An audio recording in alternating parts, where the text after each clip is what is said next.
सुरुवातीला कोरोना काळामध्ये सगळं जेव्हा जग ठप्प पडलं होतं तेव्हा फार निराशाजनक वातावरण सगळीकडे असताना एक गोष्ट सुखावून गेली मला, ती म्हणजे सोनू सूद जी सगळ्यांना आउट ऑफ द बॉक्स जाऊन मदत करत होता. ते मला कुठेतरी वाटलं की त्याच्यावर मी थोडंसं प्रकाश पाडायला पाहिजे. आणि घरात माझे वडील ज्येष्ठ पत्रकार अशोक देशमुख सकाळला होते, त्यांचा वारसा माझ्यामध्ये थोडासा आला, लिखाणाची मला आवड होती. मग मी खऱ्या अर्थानं तिथून सुरुवात झाली आणि तो लेख माझा आपल्या बीडचे जे लोकप्रश्न नावाचं दैनिक आहे बीडचं, तिथं प्रकाशित झाला. आणि तिथून पुढे मग मला जसं लोकांचा प्रतिसाद मिळत गेला तसं मी विविध विषयांवर मग लिखाण सुरू केलं. तर मी अनेक राजकीय लिखाणसुद्धा केलेलं आहे, त्या तत्कालीन घटनांना धरून, राजकीय घटनांना धरून. त्यावर मला अनेक म्हणजे दोन्ही बाजूंचे विचार किंवा आलोचनाही झाली, कौतुकही झालं. आणि मग मला अनेकांनी असंही सजेस्ट केलं, मोठे पत्रकार असतील, शिक्षक लोक असतील, मित्र असतील, की जमलं तर राजकीय लिखाण टाळ बाबा. प्रख्यात्रेंच्या एका भाषणात मी ऐकलं होतं की तुम्ही जेव्हा लिहिता तेव्हा भाषा ही सुलभ असावी आणि ओघवती असावी. जिथं गरज नाही तिथं तुम्ही साहित्यिक भाषा जर वापरली तर ती बाउन्स होऊ शकते. अनेक लोकांना ते समजणार नाही लिखाण काय आहे ते, की ह्याला काय म्हणायचं बाबा. म्हणून आपण जसं बोलतो वाचतो किंवा ती बोली भाषा जर तुम्ही तुमच्या लिखाणात आणली तर वर्गात शेवटच्या बेंचवर बसणाऱ्या मुलालाही ते समजतं आणि समोर बसलेल्या मुलालाही ते समजतं की बाबा ह्याला नेमकं म्हणायचं आहे काय. आणि ते जास्त जाऊन मनाला भिडतं माझ्या मते, असं मला वाटतं. हे जे मी लिखाण जे केलं होतं, मला अनेकांनी मग सुचवायला सुरुवात केली, अरे बाबा फेसबुक राहील न राहील, ह्याचं एखादं पुस्तक झालं पाहिजे. आणि हे मला 3-4 वर्षापासून हे मला अनेक जण सांगत होते, पण ते योग आल्याशिवाय होत नाहीत त्या गोष्टी. मग मी शेवटी विचार केला की आपण आता पुस्तक ह्याचं काढायलाच पाहिजे. मग म्हणून तो प्रवास सुरू झाला. मी अनेक प्रकाशकांकडं मग हे माझं लिखाण पाठवलं. कोणी रिस्पॉन्स केला नाही. कोणी सांगितलं की आम्ही आता नवीन पुस्तकं घेत नाही.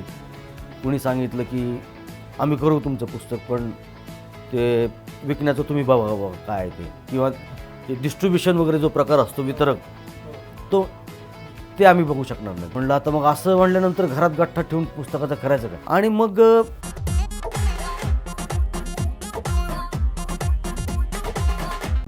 मित्रांनो नमस्कार. आपण दैनंदिन जीवनात अनेक गोष्टी पाहतो, अनेक प्रसंगांना आपण सामोरे जातो, सोबतच अनेक व्यक्तींना भेटतो, अनेक गोष्टी आपण अनुभवतो. पण ह्या गोष्टींना, ह्या व्यक्तिमत्वांना आपण वेगळ्या पद्धतीने कधी टिपत नाहीत, त्यांच्याबद्दल कधी वेगळा विचार करत नाहीत किंवा त्यांच्याबद्दल आपण समाजात कधी मांडत नाहीत. मागच्या काही वर्षांमध्ये समाज माध्यमांमध्ये अभिव्यक्त होण्याची परंपरा सुरू झाली. एक नवीन व्यासपीठ मिळालं. अनेक लोकांमधील त्यांच्या प्रतिभा ह्या निमित्ताने पुढे यायला लागल्या.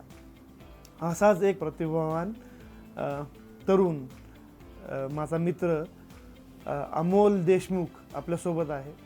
एक अनस्क्रिप्टेड नावाचं पुस्तक लिहिलेलं आहे.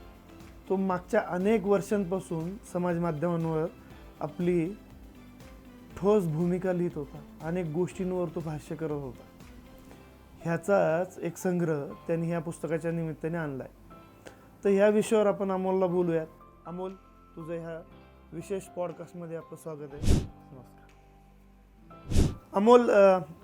खरं तर तू अभियंता आहेस, IT इंजिनियर आहे. IT इंजिनिअरिंग करत असताना हे लिखाण हे काय, म्हणजे ठीक आहे IT इंजिनियर समाज माध्यमांवर आहेत, तुझे लिखाण हे समाज माध्यमांपासून सुरू झालं, पण IT इंजिनियर हा लेखक म्हणून हा जरा ह्याबद्दल सांग ना, की घरात काय लेखनाची काही परंपरा होती का, काय नेमकं हे इकडे येण्याचं कसं सुरू झालं याबद्दल सांगा.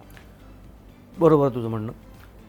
सुरुवातीला कोरोना काळामध्ये सगळं जेव्हा जग ठप्प पडलं होतं तेव्हा फार निराशाजनक वातावरण सगळीकडे असताना एक गोष्ट सुखावून गेली मला, ती म्हणजे सोनू सूद जी सगळ्यांना आउट ऑफ द बॉक्स जाऊन मदत करत होता.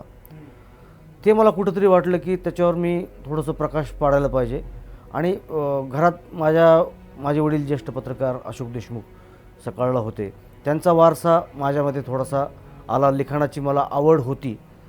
मग मी खऱ्या अर्थानं तिथनं सुरुवात झाली आणि तो लेख माझा आपल्या बीडचे जे लोकप्रश्न नावाचं दैनिक आहे बीडचं, तिथं प्रकाशित झाला. आणि तिथून पुढं मग मला जसं लोकांचा प्रतिसाद मिळत गेला तसं मी विविध विषयांवर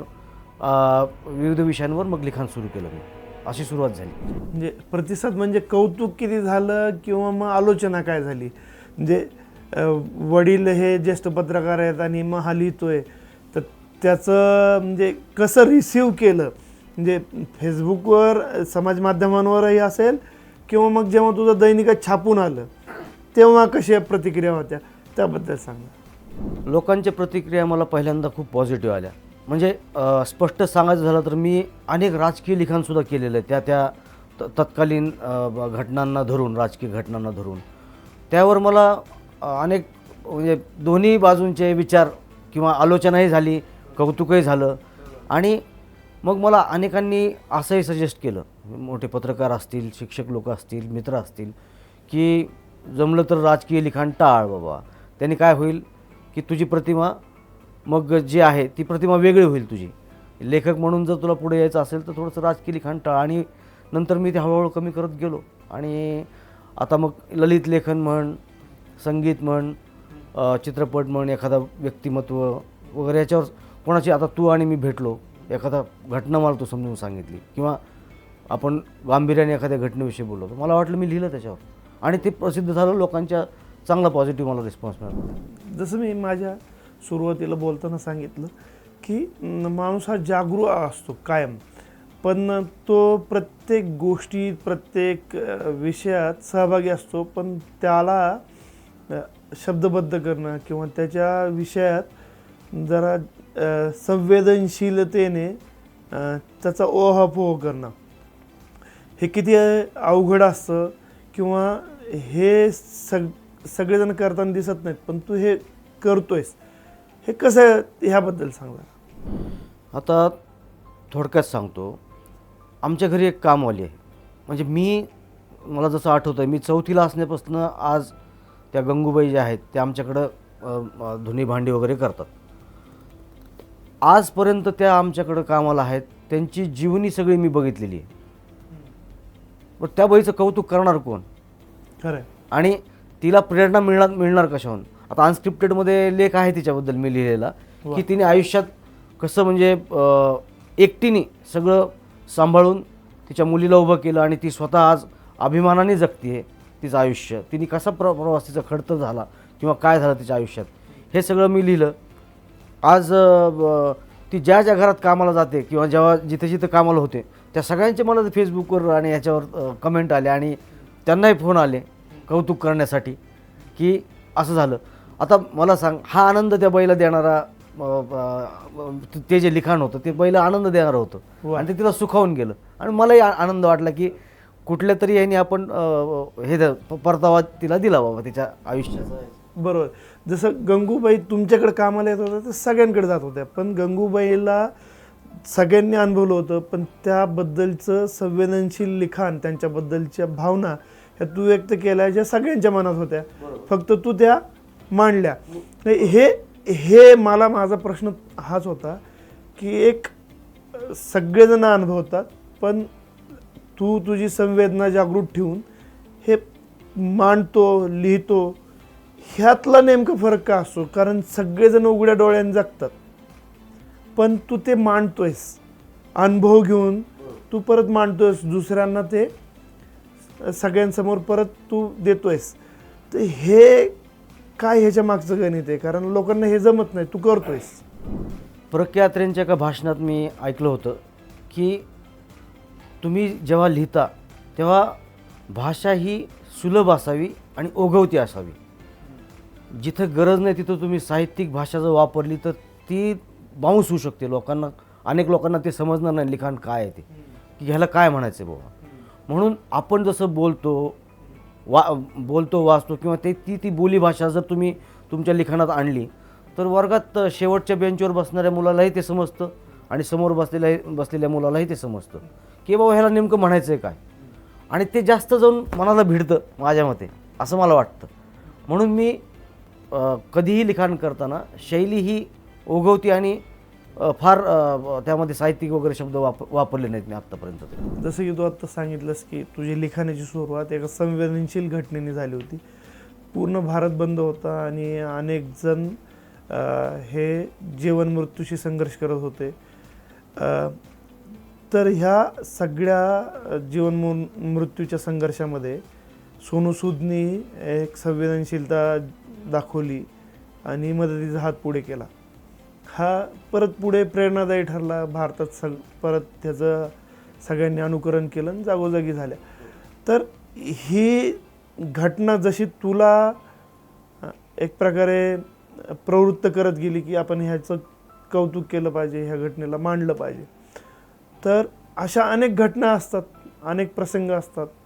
जसं की वेगवेगळे चित्रपट असतात, गाण्याचे कार्यक्रम असतात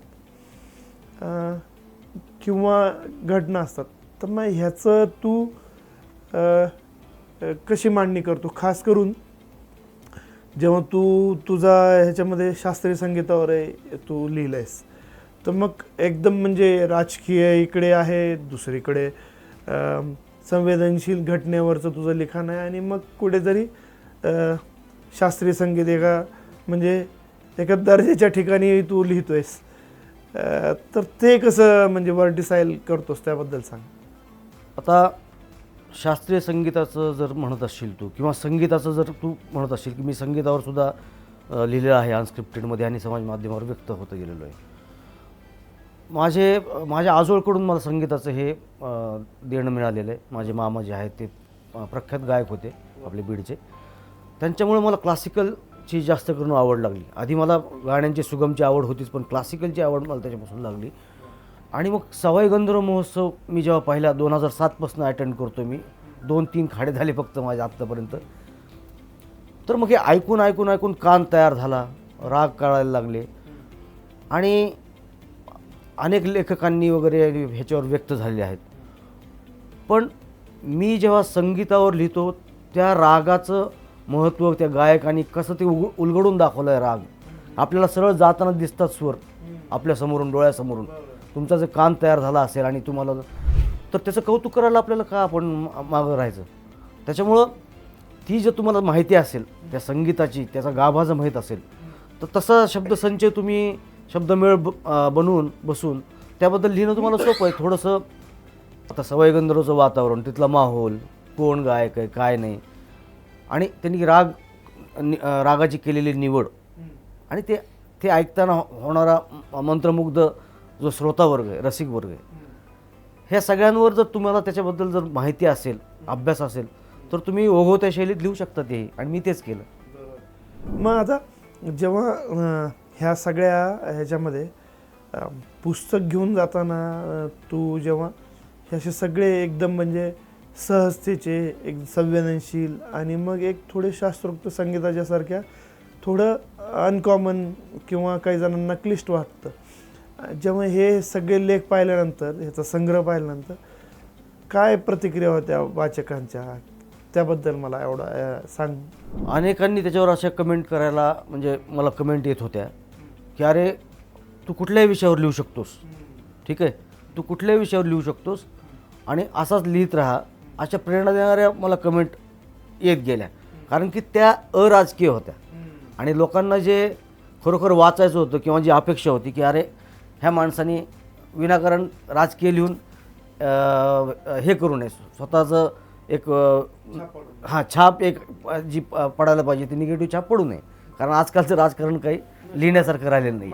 माझा प्रश्न असा होता की अनेक जणांना शास्त्रीय संगीत समजायला वेळ लागतो, तर मग तुझ्या लिखाणातनं त्यांना त्याच्यात गोडी निर्माण झाली का, किंवा त्यांना शास्त्रीय संगीत काय आहे, कसं खातात, कसं असतं, हे पण समजायला मदत झाली का, ह्याबद्दल जरा जे लोकांच्या तुझ्याकडं फीडबॅक आलं आहे त्याच्याबद्दल सांग. लोकांनी शास्त्रीय संगीत आता त्यांनी किती त्याच्यातून घेतलं आहे हे तसे कुणी मला डायरेक्टली व्यक्त झालेले कमी मिळाले. पण एखादं मी सांगितलं की हा राग ह्यांनी गायलेला, मी त्याच्यावर समजा लिहिलं, तर लोकांनी ते राग ऐकलेले आहेत, तरी त्यांना माहिती नसतील तरी ते त्यांनी ऐकलेले आहेत. आणि मी सवाई गंधर्वला किंवा शास्त्रीय संगीतात जाताना माझ्यासोबत एक पुण्यातलेच बर्वे काका म्हणून होते पहिल्यापासून. तो माणूस 55 वर्ष झालं सवाई गंधर्वला जातोय न चुकता, 55 वर्ष, आणि त्यांचा कान इतका तयार झालेला आहे. आणि त्यांच्यासोबत दरवर्षी जाऊन त्यांना अधेमध्ये भेटून ती रुची माझ्यामध्ये अजून वृद्धिंगत होत गेली वरचेवर. म्हणजे शास्त्रीय संगीतातल्या खूबी कळायला लागल्या. खूपही कळाल्या. हां. तर मग हे सगळं होत असताना तू आता तुझा जन्म आणि शिक्षण हे बीडचं आहे, मुळगाव बीड आहे. तर तिथल्या अनेक गोष्टी तू तिथं मांडल्यात, परत पुण्यातल्या गोष्टी मांडल्यात. तर मग दोन्ही शहरांमधल्या सांस्कृतिक अंतर आहे त्याच्यामध्ये, तर त्याचाही रिफ्लेक्शन हे पुस्तकात आलेलं आहे का? त्याचं रिफ्लेक्शन नक्कीच आलेलं आहे, कारण की आपल्या बीडच्या अनेक व्यक्तिमत्वांवरून मी लिहिलेलं आहे. बीड आमच्या वडिलांच्या आजोळचा जो वाडा आहे, चकलांबा गेवराई तालुक्यातलं जे गाव आहे, तो वाडा मला इतका आवडला. म्हणजे बऱ्याचदा मी त्या वाड्यात गेलो होतो, पण आत्ता काही वर्षापूर्वी पुस्तक येण्याच्या 2-3 वर्ष आधी मी तिथं गेलो होतो आम्ही. तर तो वाडा बघून मी त्या वाड्यावर जो लेख लिहिला, अनेक ते देशपांडे कुटुंबीय इतके प्रेमात पडले त्या लेखाच्या की त्यांना त्यांच्या जुन्या आठवणी जाग्या झाल्या. ठीक आहे, ते एक झालं. आता पुण्याला आपण पेन्शनर्स पॅराडाईज म्हणतो, पण मला सांग आज ती परिस्थिती आहे का? मला जर आठवत असेल 2003मध्ये मी पुण्यात आलो, तेव्हाचं पुणं आणि आजचं पुणं फार खूप फरक पडलेला आहे. आणि प्रत्येक क्षेत्रात पुण्यातल्या हा फरक जाणवतो.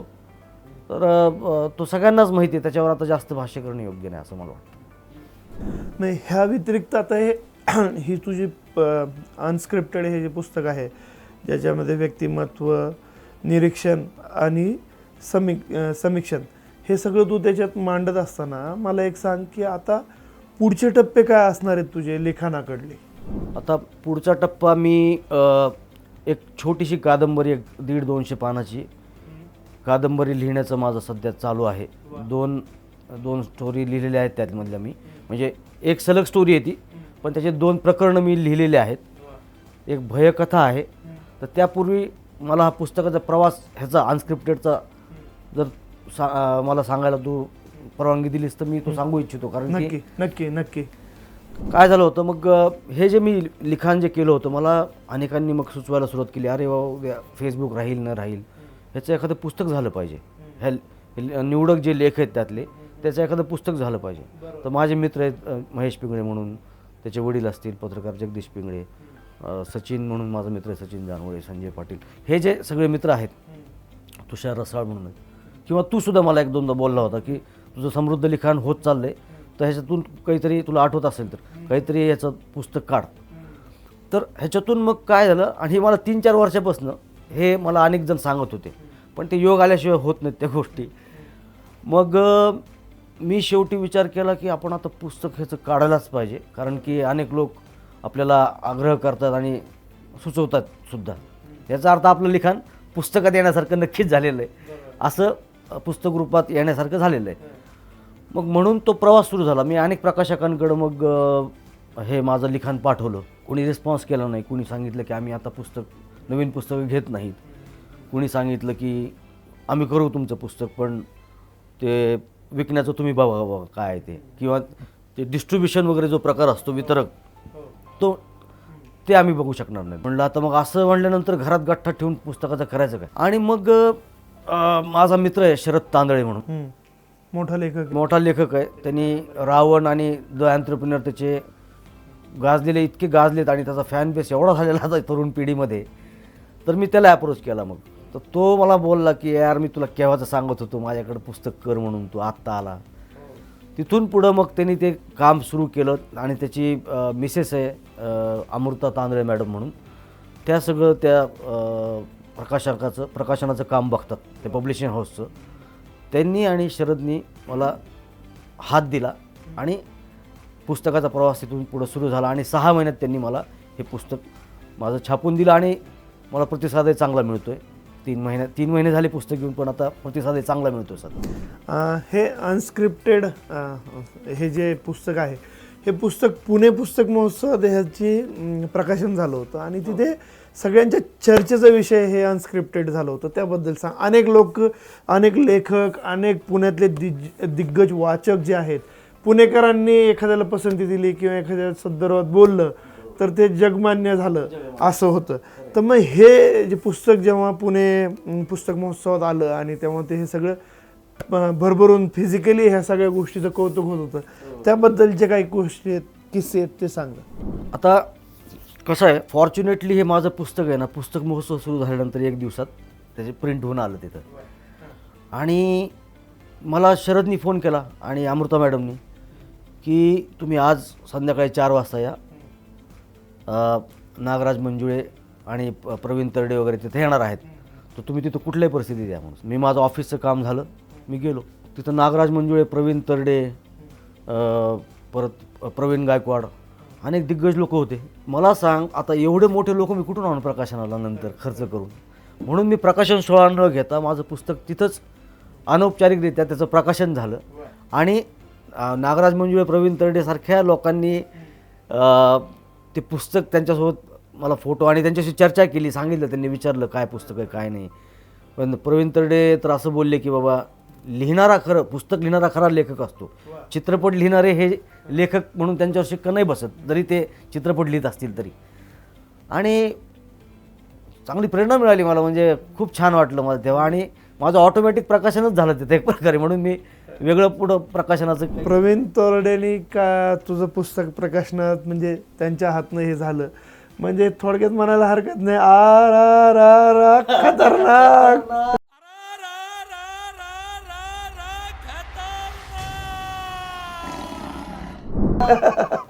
म्हणजे कौतुक हे सर्वत्र होत आहे, तर मग ह्याच्यामुळे जबाबदारी वाढते का रे? नाही, आता मला बऱ्याच लोकांनी विचारलं, आता पुढं काही लिहितोयस का, नाहीतर परत असं नको व्हायला पुढच्या वर्षी कुठे गेला अमोल. खरं आहे. तर पुढं तर मी जेव्हा पुस्तक महोत्सवात तो जो माहोल बघितला, आणि असं नाही आहे की वाचनाची आवड लोकांची कमी झाली आहे, 50 कोटीचा धंदा झाला तिथं 8 दिवसात पुस्तकांवर. म्हणजे विनोद नाही ना, हा विनोदाचा भाग नाही आहे. तर छोटं मोठं आपल्याकडनं जे काही लिखाण होईल, जे काही कल्पना आपल्याला येईल, तर ती आपण करायची आहे. आणि ह्याची एकदा चटक लागली माणसाची ना, माणूस मागं नाही सरकत मग ह्याच्यात.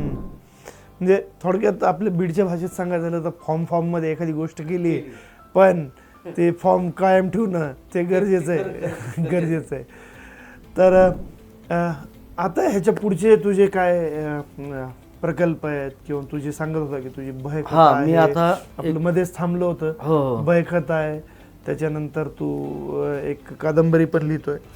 तर जरा हे कादंबरी किंवा भयकथा हे सगळे लिहित असताना थोडं म्हणजे असं जरा थोडं भीती नाही का वाटत भयकथा? नाही, भयकथा मी जी आता लिहितोय ना, त्यात काही काही प्रसंग मी नंतर जेव्हा रिव्हिजिट केले, वाचले, प्रूफ रिडिंग करताना, वाटली नाही यार माझी.